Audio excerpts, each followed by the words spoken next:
તો આપણે આ છેલ્લો બેલો ફેરી અને 3 દિવસ સુધી સુરતમાં ધામા નાખવા જવાનું છે. તો આપણે થઈ ગયા છીએ કમ્પ્લીટ. તો રેલવે સ્ટેશન સુધી આપણને સંજયભાઈ મૂકવા આવે છે. તો આપણી સવારે નીકળી ગઈ છે રેલવે સ્ટેશન સુધી અને રેલવે સ્ટેશને આપણે પહોંચી પણ ગયા. તો આપણે પ્લેટફોર્મ ઉપર આવી ગયા અને આપણે ગોતી રહ્યા છીએ S7 જ્યાં આપણે ટિકિટ બુક કરાવી છે. એ ડબ્બાની લાઈનમાં આપણે ઊભું રહેવાનું. હાલો રેલગાડી આવી ગઈ છે અને આપણે રિઝર્વેશન કરાવેલી સીટ પણ મળી ગઈ.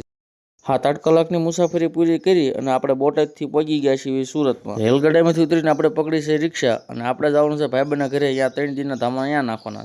આપણે મોડું થઈને થઈ ગયા છીએ તૈયાર. તો ફાફડા આપણા દુકાનેથી લઈ આવ્યા છીએ અને ભાખરી અને કેરી તો આપણે ગામડેથી જ લઈને હારી આવ્યા હતા. સા નાસ્તો પૂરો કરી નાખ્યો છે અને આપણે થોડોક ધંધામાં પણ ધ્યાન દેવી અને આપણે જઈએ છીએ મિની બજાર બાજુ. હવે બરાબર આપણે બસની વાટ જોઈને બેઠા હતા ત્યાં ધમાકેદાર વરસાદની એન્ટ્રી થઈ ગઈ છે. મેઘરાજાની હારે આપણી બસની એન્ટ્રી પણ થઈ ગઈ છે. તો આપણે હવે મિની બજાર માટે બસ પકડી લઈએ. હવે આપણે બસમાં પણ બેસી ગયા છીએ.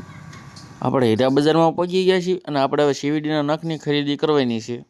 આ બધા સીવીડીના નખ કહેવામાં આવે છે જે 2 કેરેટ 3 કેરેટ સીવીડી લેબગ્રોનના હીરામાંથી નીકળે છે. આપણી જરૂરિયાત પ્રમાણે આપણે હીરા જોવાનું ચાલુ કરી દીધું છે અને આપણે આમાંથી એક સેમ્પલ મરાવવાનું હોય છે. પછી એને બોઇલ કરવા માટે બોઇલ પ્રોસેસમાં લઈ જવાનું હોય છે.